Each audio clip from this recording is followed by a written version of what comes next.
Hi, everyone. Welcome to Intentional Conversations. These conversations are designed to inspire you, to ignite something inside of you, and to empower you to live an intentional life that's full of meaning, fulfillment, and impact. I'm so happy to be joined today by Christie Mann. Christie is an author, she's a speaker, she's a leadership coach, and a spiritual psychologist. Her most recent project is a group of children's books that center around emotional wellness, and it's called The Adventures of Lil Sass. So I'm so happy to have her on. Welcome, Christie. Thank you, Melanie. Thanks for that great introduction. Thanks for creating this show, and I'm so happy to be here with all your listeners. Oh, good. I'm so happy to have you. So before we get started, I kind of like to loosen things up and ask some speed round questions for people to get to know you and just to get, things flowing a bit. Fun. All okay. Right, cool. So my first question, so let's say that you were just gifted a yacht, as one would have a gift, on a random Wednesday, but you were gifted a yacht. What do you name it? Ooh, I think it's along the lines of The Adventures of Lil Sass. I'd probably call it, the Sassinite yacht, or Sasses Unite yacht, something to do with this brand and this character that I've been birthing. I love that. Yeah, that's great. So who or what has had the most influence in your life? These are good questions, Melanie. Oh, wow. I would say the struggles I've been through have had the most influence, starting like as a young girl, and every challenge or struggle I've been through has been a moment in time where I almost like birthed a new version of myself, and it's painful and it's messy, and I don't want to be in it when I'm in it, but then at the other side, it's like, oh, that's why that happened. And so I think the other part to that is the support system that I'm so grateful to have in place. A lot of my colleagues, a lot of my friends from like nursery school, who I'm still very close with, and family, so yeah. So to the challenges and to the support network to help us get through the challenges, so then we can celebrate when we get through those periods of time. I love that. Yeah. That's beautiful. That's great. So one other thing I'm always really curious about, because, part of the reason why I created these conversations was I genuinely love to learn new things. And so I'm curious right now, like, what's really inspiring you? And it can be anything from a book to a podcast to a program. It can be anything. Yeah, that's great. What's really inspiring me right now is, I'll talk about this a little bit more, about what I'm calling the movement to bring emotions back. That's around the emotional wellness piece that you spoke about. What's connected to that and what I'm exploring is the concept of embodiment. How in our culture, we become so disconnected to our bodies. Mm-hmm.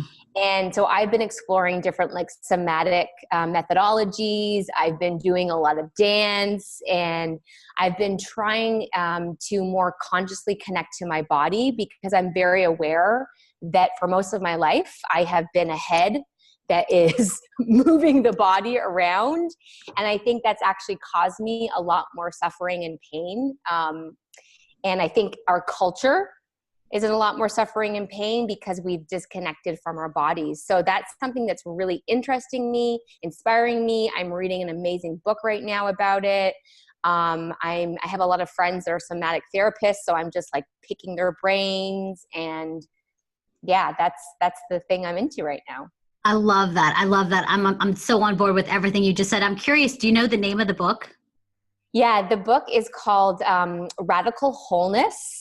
And the name of the author, I think it's Philip, I want to say, it escapes me in this moment. He's a Canadian author, but he's exploring this whole concept of how in order to be whole, we need to be in relationship with our bodies. We need to actually relearn how to have our bodies lead us first, and our minds and our heads lead us after that. Yes. Oh my gosh, it's so needed. I feel like I could go down a rabbit hole with you along this. I'm like Totally. focus in the moment. Okay. I know. It's That's, really exciting. yeah, Really that's exciting. awesome. So Yeah. one last question that I like to ask everyone is, what does intention mean to you? Sorry, a ding. That's okay. Intention. Okay, that's great. For me, intention means having a sense of the direction I'm moving in, whether it's for a moment, a meeting, a conversation, a portion of time. So it's something I use to set direction, and hopefully that creates some clarity and some support because there's an intention, there's a clear direction. Mm. I love that. Thank you. That was great. I appreciate you taking some time and kind of getting things warmed up with that. Yeah. And I'd love to start first by you sort of introducing us to Lil Sass. Like, who is she, you know? Yeah. So the bigger vision, I mentioned the movement to bring emotions back. So one of the things that I became aware of in my work with adults is how difficult it is for us as a culture, again, to connect to our emotions. It's the same way it's difficult for us to connect to our bodies. It's kind of it's all connected. Through my work as a coach and a leadership leader and a trainer, I just keep getting like upset really by the fact that when people show emotion, there's so much shame. And still, I mean, I feel like we've made great progress in the past decade, past 15 years even, but it's still not to a place where people are accepting the fact that having emotions is part of our human experience. And so I've created this character named Lil Sass. She's this little girl that goes on adventures and learns how to be with her emotions. And there's a series of books that are geared towards children, but they're really for adults because, it's the adults that impact the next generation. And I know for myself, and I think a lot of my peers, we can speak to the fact that we didn't necessarily have role models or even parenting that created environments where it was okay to be sad, to be angry, maybe even to be joyful. And so the whole purpose of Lil Sass is to teach us that it's okay to have emotions and how to have them in a healthy, responsible way. Mm-hmm. I love that. I think it's so true. And we're just not trained in. And I would venture to say my parents, they didn't come from a culture that allowed them to explore their emotions. And so then it's something it's passed on. And that's why I love that you see this where more and more people are bringing to life that, hey, we're human. Like you said, we will have a range of emotions. It's like part of the human experience. So it's okay. Like you're not going to die from an emotion, Exactly. Because there is so much fear that, oh my gosh, if I drop into this pain, I will never come out of it. Mm-hmm. And I mean, I so understand that because part of the inspiration behind these books is my own path to emotional wellness. By no means do I have it all figured out, but I'm very committed to being on the journey and then sharing what I've learned with others. And it stems from when I was 13, I had a really traumatic experience when my father actually went to jail and my life, turned upside down. And at somewhere around 13, I decided to shove my emotions down because there just really wasn't space or an environment for me to, express the sadness or the fear or the grief or whatever I was feeling. And that created, really some emotional issues for me. And it wasn't until my late 20s that I started to explore that. I started working with a therapist, and I remember the vulnerability hangovers I would feel after leaving the therapy room, and this was an individual that was trained to hold space for emotions, but I had such conditioning around, oh my gosh, I just completely like embarrassed myself in front of that person. Mm-hmm. And it took me it's been 12 years plus that I've been getting more comfortable with the fact that I have emotions and being okay with expressing them. And then the subsequent trainings that I have done have learned me how to express them in a healthy way. You know, this movement isn't about like, let's all just like let our emotions out all over each other all the time. Not at all. That's not what I'm saying. I'm saying first, let's acknowledge the fact that we have emotions, and then let's train ourselves to allow them to come up in a healthy, responsible way. And then let's train ourselves to hold space for others when they're having, you know, emotional moments. So it's about doing it consciously and responsibly. I love that. I love that. And I want to dive more into that, but I am curious real quick, like how did like Lil Sass like come to you? And then why was it so important for you to bring her to life? Aw. It makes me emotional because I'm not a mom yet, but this has been my closest experience to birthing, you know, and the experiences I've described to my friends and colleagues that are parents are like, wow, you really are having that experience. And so Lil Sass, she's been with me for a long time, and this like idea and this concept, and, you know, not to sound like woo-woo cliche, but I suppose she's my inner child. You know, she is a part of me that is very much present in my day-to-day, probably leading the way a lot more than I'm aware of. And it probably is the one that's been guiding me to seek healing and seek tools so that I can have a more full human experience. And so the character, I mean, she's been with me because she's been guiding the way. And I wanted to actually bring the stories and the books to life maybe 4 or 5 years ago when I was in a spiritual psychology master's program. But my teacher at the time said, no, it's not the right time, because if you do this now, it's not going to be heartfelt. You know, you're a very goal-oriented person. You know, you set a goal out, you set an intention, and you make it real. This project really needs to be co-created. It can't be something that's just like on the goal line. It needs to be on the goal and the soul line. And that really resonated because at that time I didn't have capacity to really do this in a intentional way.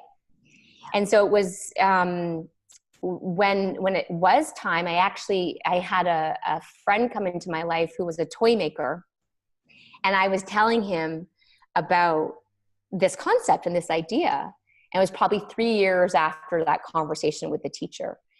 And he said, well, what are you waiting for? You know, do this, make it happen. And that like lit a fire under me. We also we were brainstorming a lot about like creating toys that would teach kids the somatic connection between their bodies and their emotions.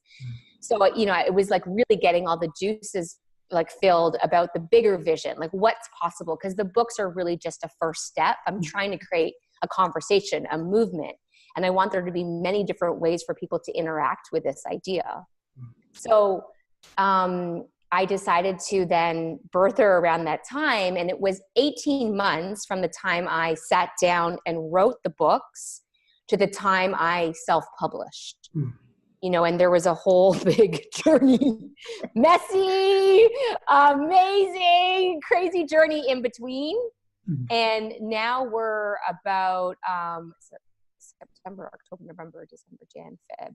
So we're only 6 months out from the official launch. And now we're in a whole nother messy, challenging, amazing experience. So it's like, it just feels like it's a birth that doesn't stop birthing. You know? I love it. That's great though, because it's like it's taking it to the next level. And I think there's something, I'm sure you've probably read the book Big Magic by Liz Gilbert. So I love that. And I talk about it all the time because it's like these ideas have this consciousness and you can feel that.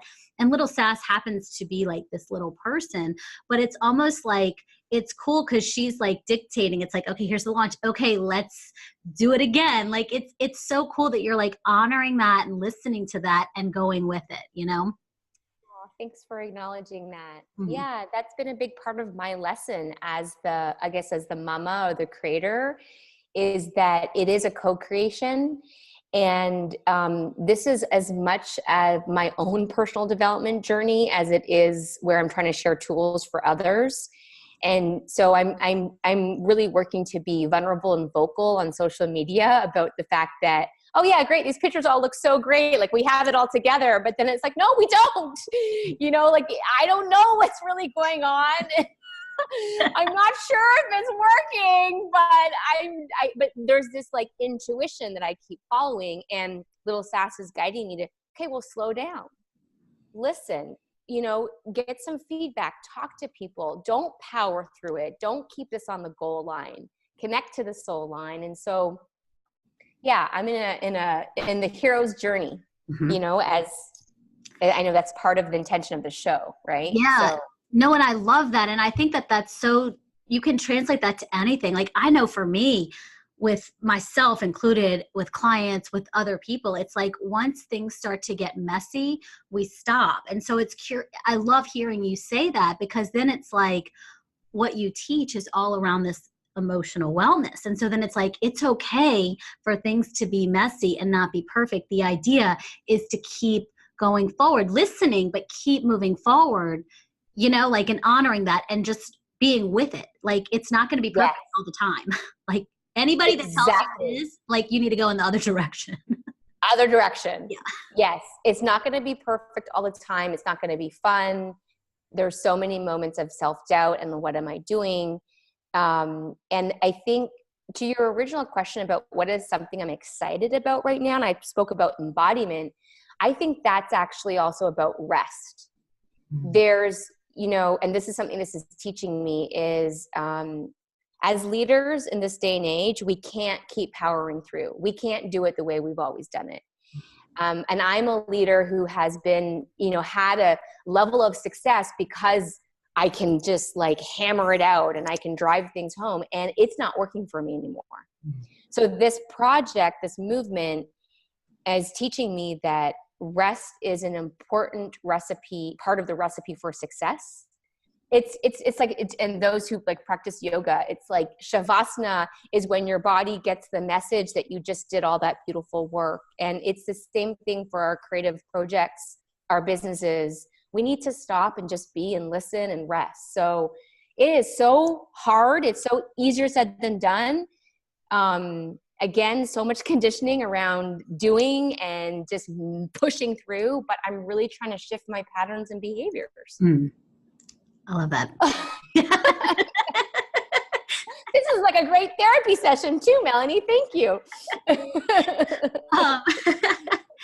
So one of the things, it's funny, I was thinking about this as I was kind of preparing for you coming on and stuff. And so I want to say this. So Christie and I met like several years ago through Coaches Training Institute, which people that know me know that, and this is obviously I don't work for them. I'm not getting paid to say that. Like CTI is the go-to place for coach training and leadership development.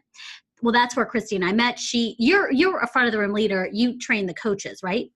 Yeah. Yeah, I'm on faculty. Yes. Yeah. Yes. So, but it's funny because as I was like preparing for this and I was looking through everything, and I thought, what's so fascinating to me was I went through their leadership program back in 2011, and I will say, people that follow me for a while know that was the turning point in my life. That is where everything shifted, and I answered the call, and you know what I'm saying, like my life totally did a 180, as everyone does.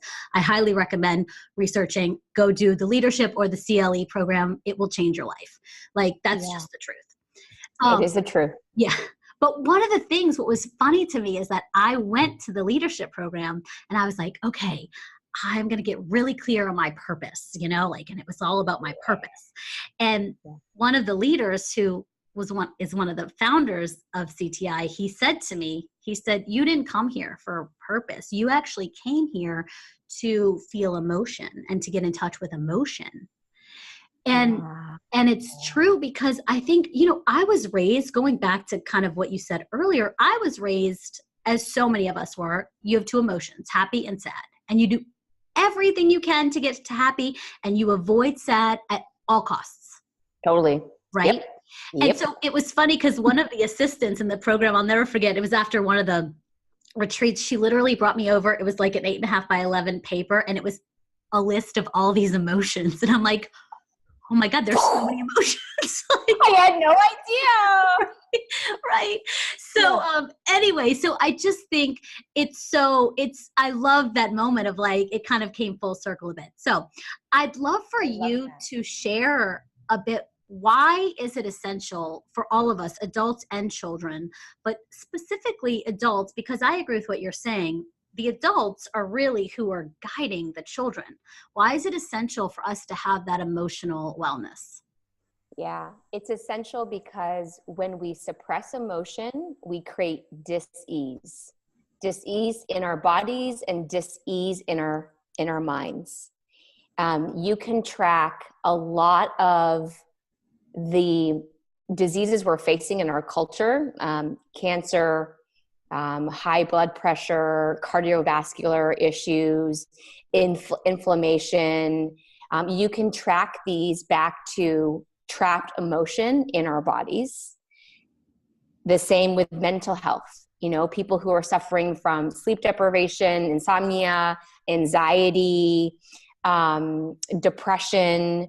There is so much research that it's stuck emotion. It's because we are suppressing what is natural, and we're suffering because of it. And it's energy that stays stuck in our physical bodies. So if you think about it, if it's not moving because we're not allowing it to, what's it going to do? You know, like what's it going to create? There has to be an impact of that. Now, nobody would want that when you explain it like that. But to your point, we haven't been trained. It hasn't been okay, you know, and times are changing. And this is the movement to bring emotions back. It is okay to have emotions. It has to be. We're not going to keep evolving as a society, as a culture, if we don't allow ourselves to develop this capacity to be with our emotions and to create space for others to be with theirs. That's the bottom line. We'll go extinct. Yeah. Like I'll be that, you know, dramatic and say that's why it's important. You know, if you care about the human race, then you learn how to be with your emotions and you learn how to hold space for others to be with theirs. Bottom line. Yeah. Yeah. Cause you know, when you think about it, it's kind of one of those things where, going back to the whole training piece, right? Like we're trained. And so I know in my own life, I talk about this, like there are boxes that we check off because we've been told this is how you get to happiness. And so we're checking off the boxes, but then we get there and we're married, 4 kids, a picket fence. And it's like, wait a second, why am I not happy? And so it's heartbreaking. And then we look at, you know, people that are our age, younger, older, it doesn't matter, but who are now, they're taking medication to help. Like they're taking all of these things. And it doesn't have to, it could perhaps, but it doesn't have to go down that path. Like, right? Yes, 100%. You know, it's part of our culture has made it okay to medicate the symptom, because there hasn't been awareness, understanding, capability to go to the root, to really find, you know, so if I do need to be on some medication, I don't want to knock it, because for some people it's like, it's critical, right? They're in such a bad way that they need it for a period of time. What I want for us is to have medical professionals who would be like, okay, so you need this right now so we can get you to a baseline. Once you're at your baseline, we're going to work at the root of why this is happening for you, like why the symptom of the physical disease or the mental disease is happening. And we're going to create space for you to process emotion that is trapped in your body. And it doesn't always look like crying. It could be that we actually have spaces where people can go and yell, because that's a way to remove the energy. places where people can go and physically, hit and punch things in a safe, contained environment, again, to move the energy out so it's not trapped. So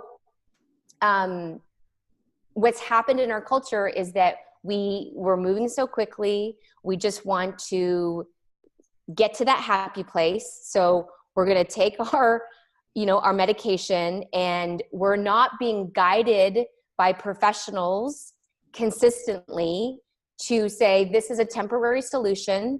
I'm going to work with you, and my team's going to work with you over time, so that you're not masking the issues or coping. Rather, you can have a full life, and you can drop into your sadness or drop into your anger or your joy and have all of those experiences, because that's your birthright. Mm-hmm.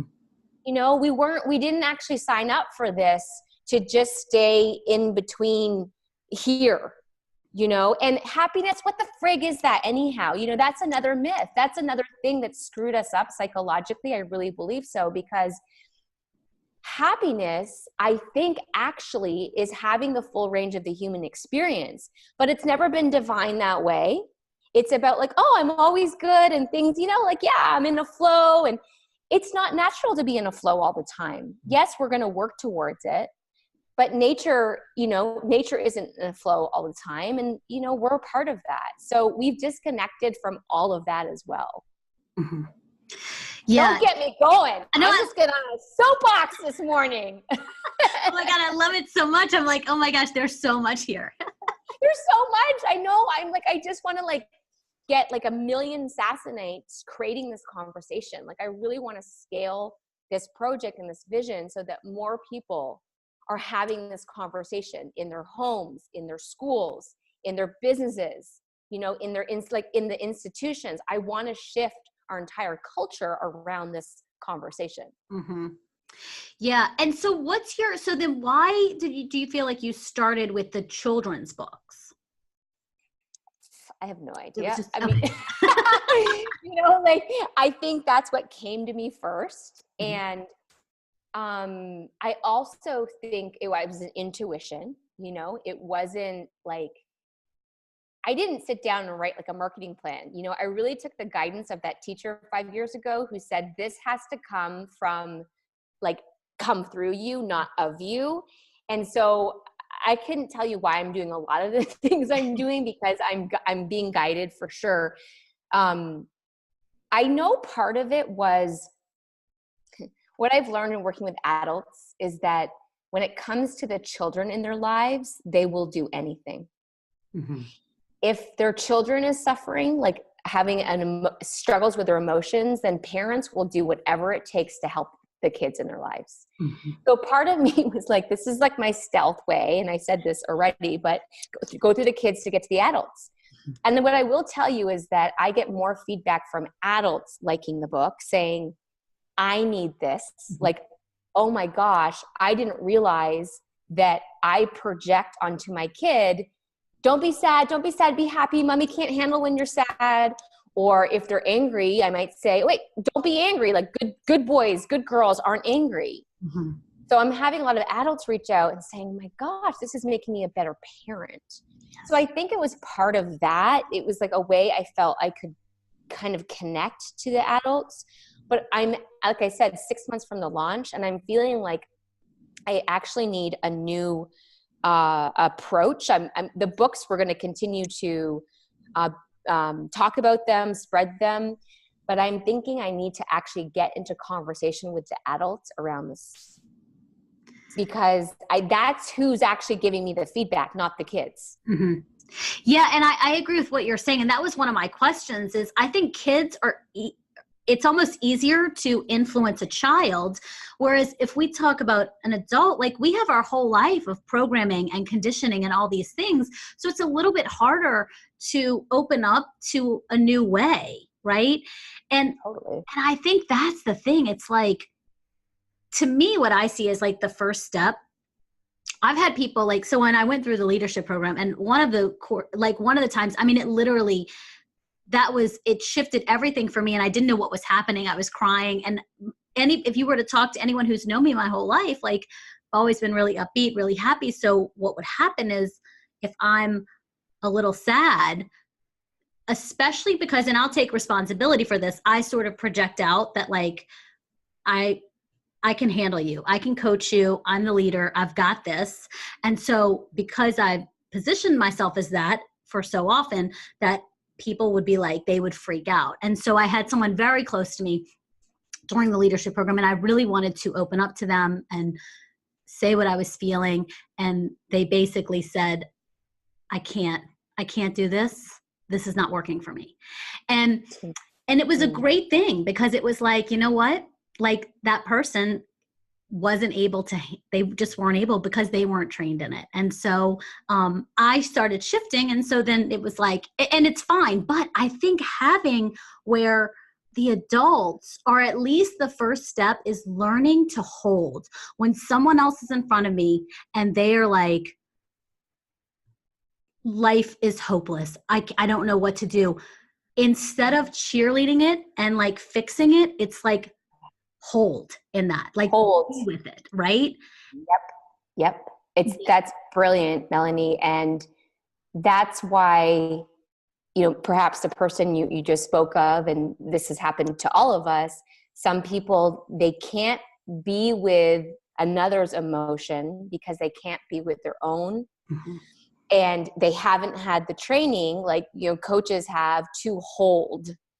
And it is a brilliant life skill, mm-hmm. brilliant leadership skill. And I that will be one of the things we teach adults, because how else are we going to shift this?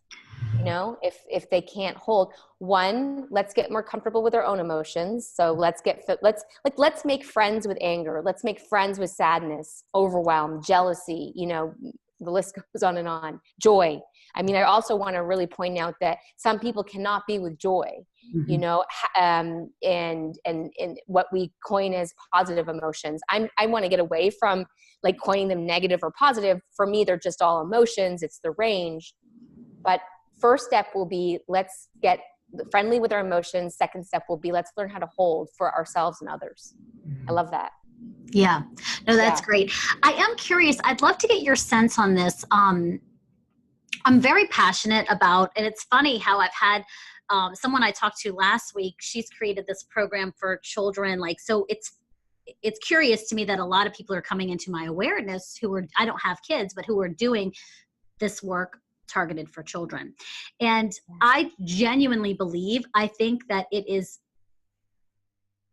terrible that in the school systems we're training these kids to make A's in math and A's in science. And I'm not saying that's wrong.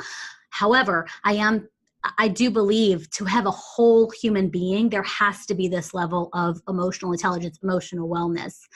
I'd love to get your sense of, do you feel like as a whole, like we're opening up to this conversation of bringing in emotional wellness, even to a curriculum or to programs within the school system?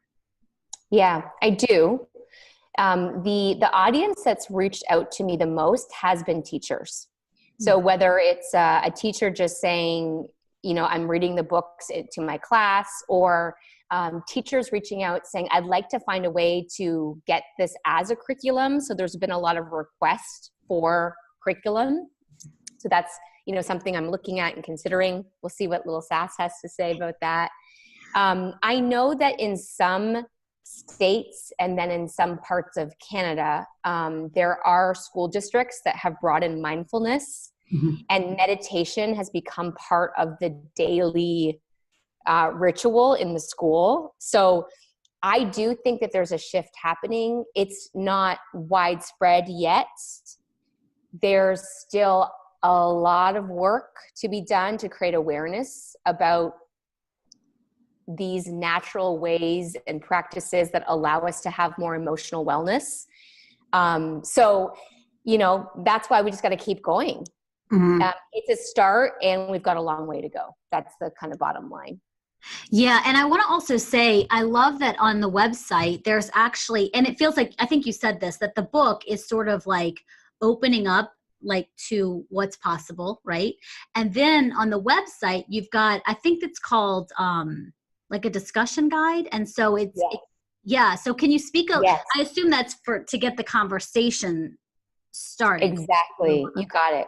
So I'm just going to I'll just hold up the book so people can see them. The Adventure of Anger, The Adventure of Joy. Yeah. And if you can't see this, you're just listening, then I'm holding up the book so you can see them on the website, The Adventure of Sadness. The back of each book is a discussion guide.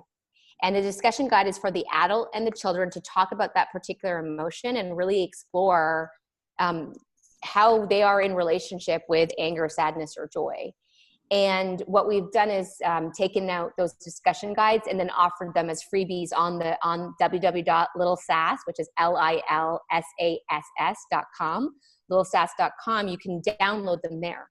So, because this, to your point, Mel, this is about being in conversation. And that's the way that we're going to shift this, is if we start having this conversation with the children in our lives. So there's some tools there that people can access for free.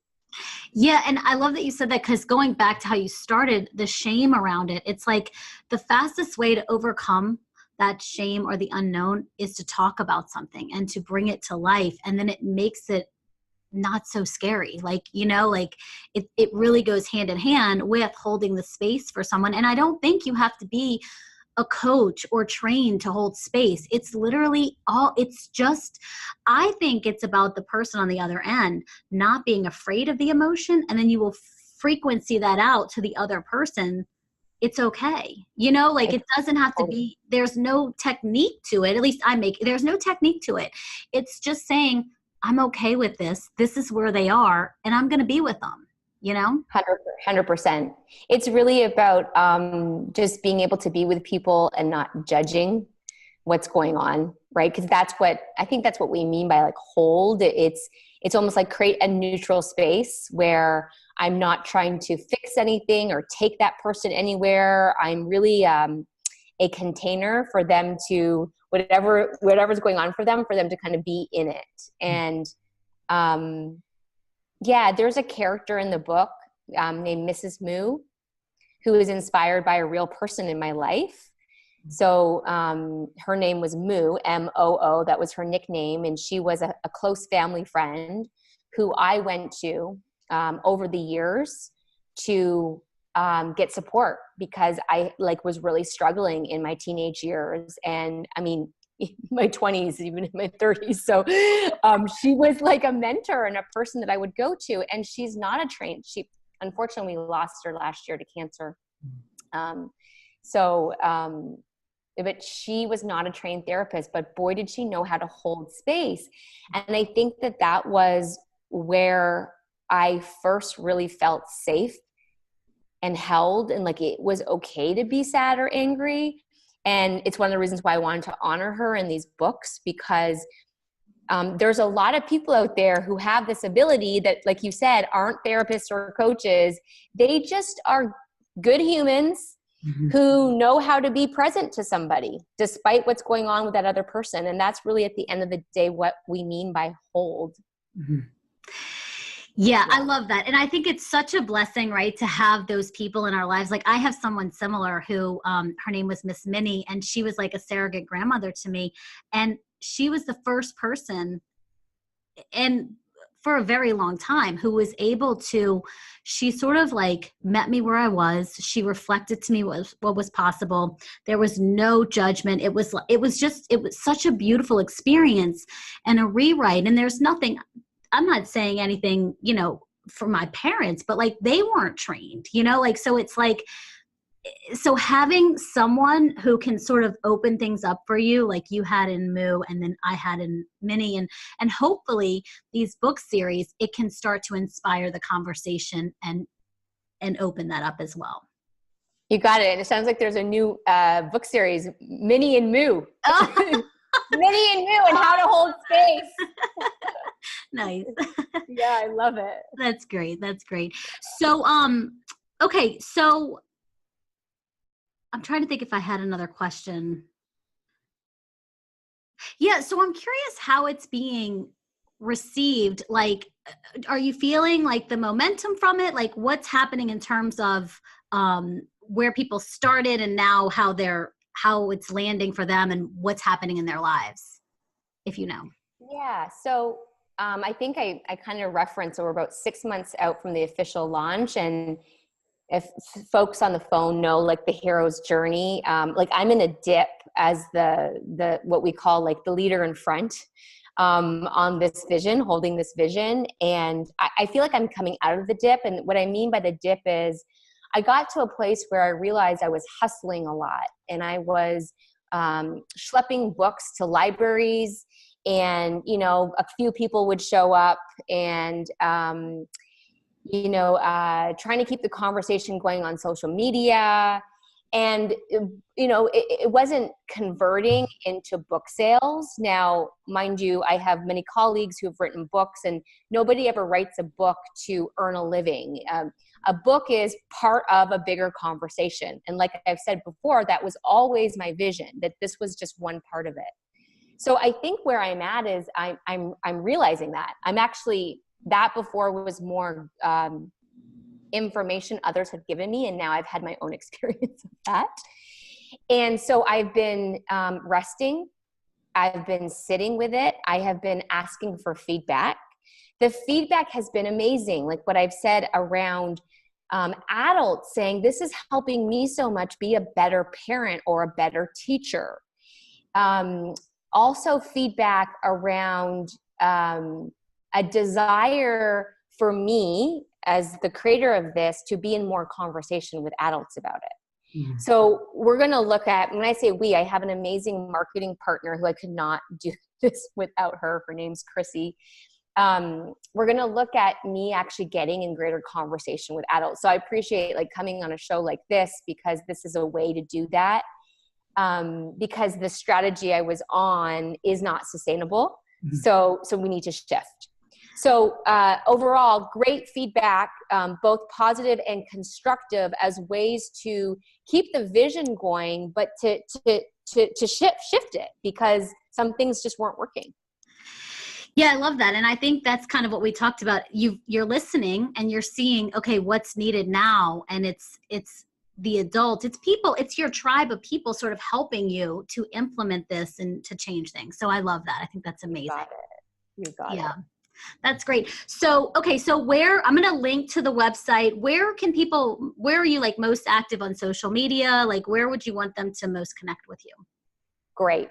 I would love for people to join the Christie Mann platforms and also the Lil Sass platform. So Lil Sass, you can find us on Facebook and Instagram at Adventures of Lil Sass, LILSASS. The website we've mentioned, www.lilsass.com. And then I'm at Christie Mann 1 on Instagram. And you can check out my website to find more about these offerings for adults that we're going to be creating and probably bringing out in the spring. That's www.christiemann.com. Perfect. And we'll link to everything. Thank you for that. And one last thing that I like to end with, because my idea with these is for people to feel inspired and to ignite something. But then I like, after they watch this, to have 1 or 2 tangible things that they can start applying like today. And so I'm curious, do you have any tips that you can offer that will help all of us to, I guess, to like have a more like to open up to emotions or to hold for other people? Like what's your greatest piece of advice and what we can do like right now? Yeah, that's great. I think for this conversation, what I'll offer is knowing how fast people are moving in this day and age. My request and invitation of folks is to allow yourself 3 minutes every morning. 3 minutes every morning just to do a scan of what's happening in your body, what's happening in your emotions. If you're not a meditator, this is a doorway into meditation. So it's kind of I think an accessible, digestible place to start. 3 minutes, literally sit and observe what's happening in the body, what's happening with your emotions, what's happening with your breath. And that is going to start to increase awareness, which will lead to greater emotional wellness. That's great. Thank you. That's beautiful. I appreciate that. And thank you so much for coming on and sharing so much of this with everyone. I feel like, there are people that you meet and you can just feel there's that spark of light inside of them. And it's so beautiful to see someone really living their purpose and having such an incredible impact. So thank you, thank you, thank you. I'm so happy for this work you're putting out and all the lives that you're helping that are so needed to be able to express our emotions, to feel our emotions. And so thank you. And my little kid thanks you as well. It's so needed. So thank you for being here and thank you for sharing with all of us. Well, Mel, thanks for creating this amazing show and having an intentional conversation. You're a bright light, and thank you for doing your purpose and your work. Lil Sass always says, cape on. So she wears a red cape when she's like really going to have her emotion. So I'll just say that to you and your listeners. Cape on, everybody. And we'll end it like that. Thank you so much, Christie. Thank you. Cape on. All right, everyone. I mean, I could talk to Christie for like ever and ever and ever. I think that the world of emotions is so vast, and I love that she's really designed these books to start the conversation because it's so needed. And I think that, I agree with what she's saying. When we stuff those emotions and we're not honoring those emotions, it just lives in the body and it causes dis-ease. And so I totally support her message. I love her message. I think it's such a needed message. So as always, I created these conversations because I believe we move forward together and we grow together. And so if you found value in it, I'd love for you to share it with someone. Share it with a parent, share it with a teacher, share it with a friend. We can all use help with emotional wellness because like I said, we weren't trained that way. And it's no one's fault. We just weren't trained. And again, emotions, the range of emotions is part of the human experience. So it's like getting comfortable with emotion, allowing emotion, not fearing emotion, and being able to express emotion. So I'm going to link to all of Christie's sites, and I'd love for you to support her and support this mission that she's on because it is so needed. So thanks again for joining us, and I'll see you next week for the next intentional conversation. Until then, have an amazing, beautiful, intentional day.